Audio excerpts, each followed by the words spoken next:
Baik, assalamualaikum warahmatullahi wabarakatuh. Perkenalkan, di sini nama saya Muhammad Erik Sulaksto dengan NIM 2311203. Saya akan membuat video yang dimana video ini akan menjawab beberapa dari pertanyaan atau soal-soal yang sudah dibuat sebagai tugas kami. Oke, langsung saja untuk mempersingkat waktu dari pertanyaan yang pertama. Pertanyaannya itu adalah mengapa dalam kurikulum Merdeka menekankan pada aspek pengembangan profil pelajar Pancasila serta literasi numerasi. Nah, itu ya teman-teman, pertanyaan pertama. Jadi di sini ada 2 poin yang harus kita jawab, di mana 2 poin penting ini menjadi kunci dari jawaban pertanyaan pertama. Yang pertama adalah profil pelajar Pancasila. Nah, kenapa sih di kurikulum Merdeka pada saat ini menekankan pada aspek tersebut?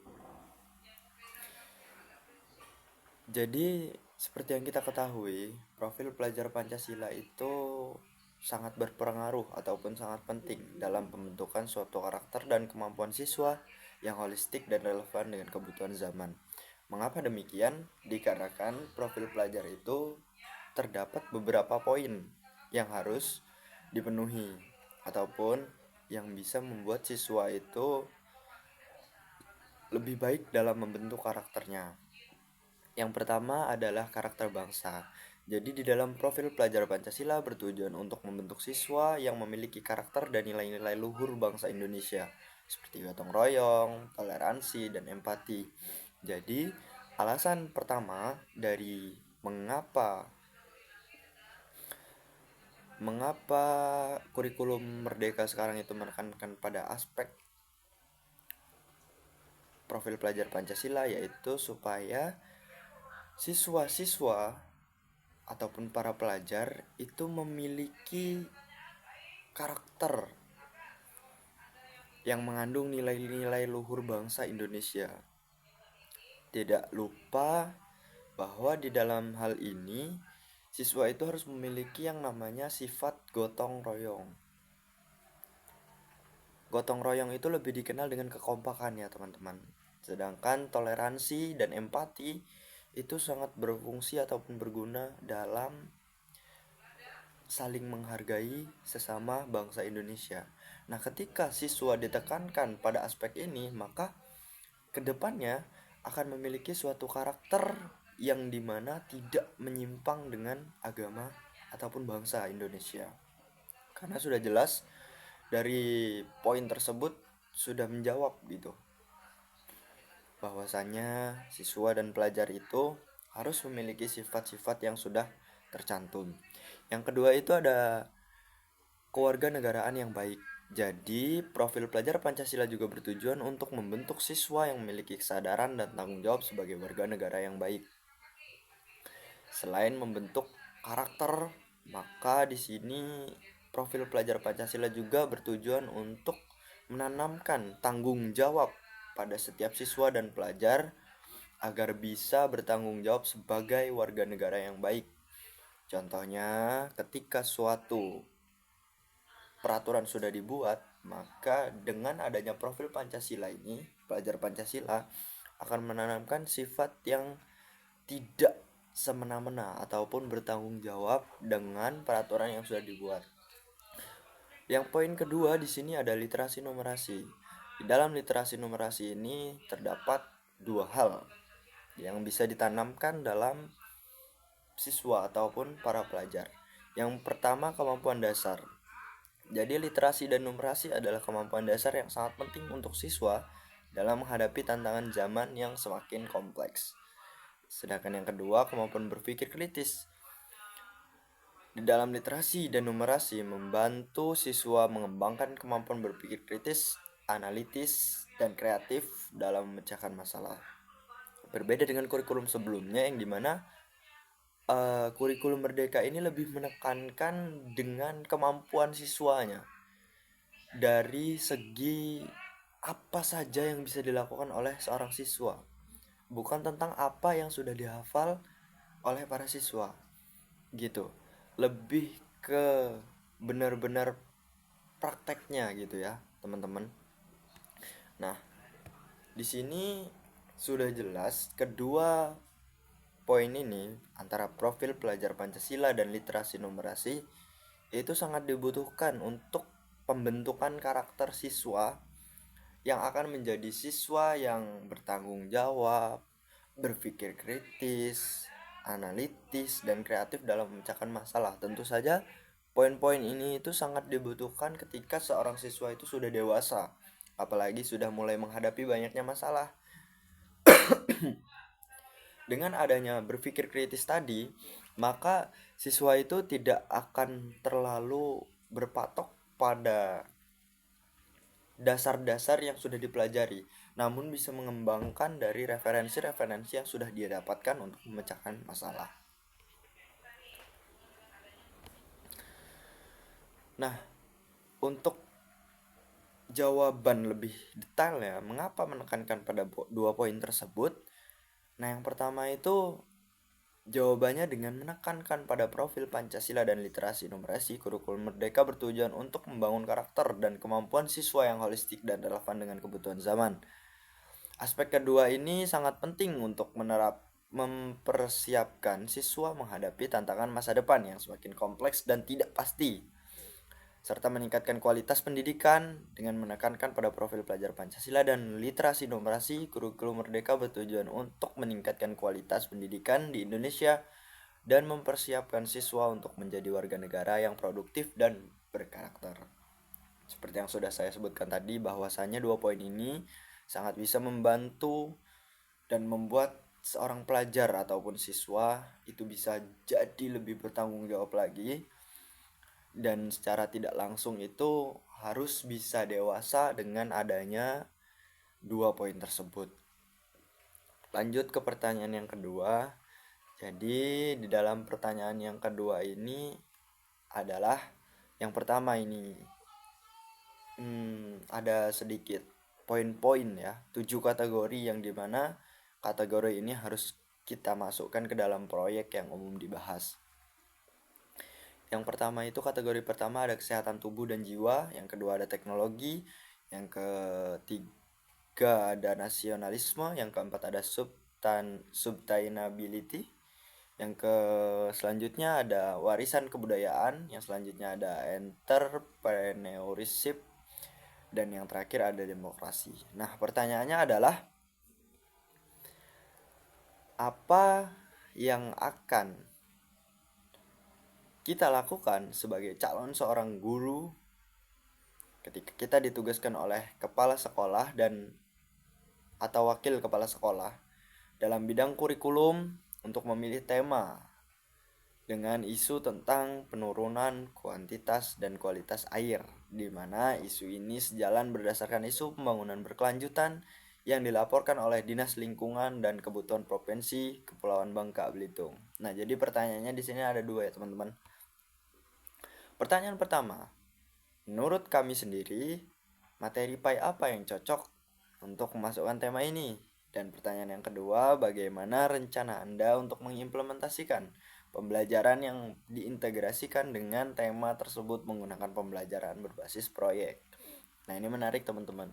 Kita mengangkat suatu isu yang sedang gempar ataupun sedang ramai di daerah kita, lalu kita kaitkan dengan materi-materi pembelajaran yang ada di sekolah. Jadi di sini pendapat saya, yang pertama materi yang paling cocok dari isu ini adalah materi tentang akidah akhlak, yang dimana konsep tentang tanggung jawab manusia sebagai khalifah atau pimpinan di bumi untuk menjaga dan melestarikan alam. Jadi kita sebagai guru bisa mengaitkan ketika kita melakukan pembelajaran akidah akhlak, itu bisa dikaitkan dengan adanya materi-materi tentang kepemimpinan, yang dimana pemimpin sebagai pemimpin itu pasti punya tanggung jawab untuk memimpin apa yang dipimpinnya. Nah, di sini dicontohkan tentang bahwasannya manusia itu diharuskan untuk menjaga dan melestarikan alam dan tidak boleh merusak. Sedangkan itu sangat cocok dengan isu penurunan kuantitas dan kualitas air yang ada di Bangka Belitung. Bisa saja dikaitkan ya teman-teman. Materi yang selanjutnya ada fikih, yang dimana konsep tentang konservasi air dan pengelolaan sumber daya alam dalam Islam. Yang selanjutnya itu materi selanjutnya ada Al-Quran Hadis, yang dimana Al-Quran Hadis ini terdapat ayat-ayat Al-Quran yang membahas tentang pentingnya menjaga alam dan sumber daya alam. Ketiga materi tersebut adalah saling berkaitan untuk ataupun bertujuan untuk melestarikan dan menjaga alam. Itu tentu saja akan menjadi jawaban dari pertanyaan yang dimana isunya adalah tentang penurunan kualitas dan kuantitas air. Tentu saja sebagai guru sebisa mungkin kita harus mengaitkan materi pembelajaran kita agar bisa menjawab dari masalah-masalah yang ada di dalam lingkungan kita. Sedangkan pertanyaan yang kedua adalah rencana implementasi pembelajaran berbasis proyeknya. Nah, jadi di sini saya memiliki rencana dalam ataupun tata cara dalam menjalankan atau mengimplementasikan pembelajaran berbasis proyek. Nah, yang pertama itu saya di sini untuk membagi kelompok ya teman-teman, tentu saja yang dimana kelompok itu bebas terdiri dari beberapa orang. Lalu saya akan memberikan judul dari proyek tersebut. Apa judulnya? Mengembangkan solusi untuk mengatasi penurunan kuantitas dan kualitas air di sekolah. Nah, tentu saja hal ini di mana siswa itu harus ataupun wajib untuk mencari suatu solusi. Bahkan diharuskan untuk mengembangkan solusi tersebut untuk mengatasi penurunan kuantitas dan kualitas air di sekolah. Tentu saja hal ini tidak mudah, makanya diadakan yang namanya kelompok ya teman-teman. Ini adalah salah satu cara dalam mengimplementasikan pembelajaran yang berbasis proyek ataupun berbasis masalah. Tujuannya apa? Siswa dapat memahami pentingnya menjaga kualitas dan kuantitas air. Dan yang kedua, siswa dapat mengembangkan solusi untuk mengatasi penurunan kuantitas dan kualitas air. Yang terakhir, di sini siswa dapat mempraktikkan nilai-nilai Islam tentang tanggung jawab dan peduli lingkungan. Sedangkan langkah-langkah yang harus kita ambil atau kita jelaskan terhadap murid-murid kita, yang pertama itu ada penggalian isu. Kita sebagai guru harus mengajak siswa untuk memahami isu penurunan kuantitas dan kualitas air di sekolah dan masyarakat sekitar. Jadi sebagai guru kita tidak hanya langsung memberikan suatu judul lalu untuk mengerjakannya siswa kita suruh sendiri, tidak seperti itu teman-teman. Tentunya ada hal yang harus kita gali dari isu tersebut, tentang apa itu penyebabnya, kenapa bisa terjadi penurunan tersebut. Seperti itu, supaya setidaknya kita itu memberikan pertanyaan yang bisa memunculkan ide-ide bagi siswa untuk mencari solusi dan mengembangkan solusi tersebut. Yang kedua ada pembentukan kelompok yang sudah saya bicarakan tadi. Yang ketiga ada penelitian. Nah, di sini guru mengajak siswa ataupun mengarahkan siswa untuk melakukan penelitian tentang cara-cara menghemat air dan mengatasi penurunan kualitas air. Nah, di sini langkah ketiga ini di mana guru itu sudah mulai memberikan sesuatu yang bisa menimbulkan ide-ide agar siswa itu bisa menemukan solusi dari masalah tersebut. Nah, yang keempat di sini ada desain solusi, yang dimana siswa merancang solusi untuk mengatasi penurunan kuantitas dan kualitas air di sekolah. Yang kelima ada implementasi, siswa mengimplementasikan solusi yang sudah dirancang, dan evaluasi, melakukan evaluasi terhadap hasil implementasi solusi. Jadi dari mulai penggalian isu, mencari tahu apa sebabnya, pembentukan kelompok dan penelitian, lalu desain solusi. Lalu bukan hanya menemukan solusi, tapi siswa juga diharuskan untuk mengimplementasikan solusi tersebut. Kenapa? Karena ketika seseorang menemukan suatu solusi, orang lain tidak akan mau untuk melakukan ketika kita sendiri yang menemukan tidak melakukan. Nah, jadi seperti itu. Lanjut yang terakhirnya itu ada evaluasi. Mengevaluasi tentang apa saja yang kurang dari penemuan ataupun dari solusi kita tadi. Nah, dengan begitu siswa itu akan lebih aktif dalam melakukan proses pembelajaran berbasis proyek. Nah, kesimpulannya dengan demikian pembelajaran berbasis proyek dapat membantu siswa memahami tema sustainability dengan isu penurunan kuantitas dan kualitas air secara lebih mendalam dan kontekstual. Dari ketujuh poin yang sudah dibacakan di atas tadi, yaitu tentang kesehatan tubuh dan jiwa, teknologi, nasionalisme, dan selanjutnya, itu semuanya bisa terjawab dengan adanya pembelajaran berbasis proyek yang sudah saya bicarakan tadi. Nah, ketika kita seorang guru sudah melaksanakan itu dengan baik, akan ada persentase besar tentang keberhasilan dalam pembentukan karakter seorang siswa yang dapat memahami akan poin-poin yang sudah disebutkan tadi. Mungkin cukup sekian dari saya, karena waktunya juga sudah lumayan lama. Saya akhiri. Wassalamualaikum warahmatullahi wabarakatuh.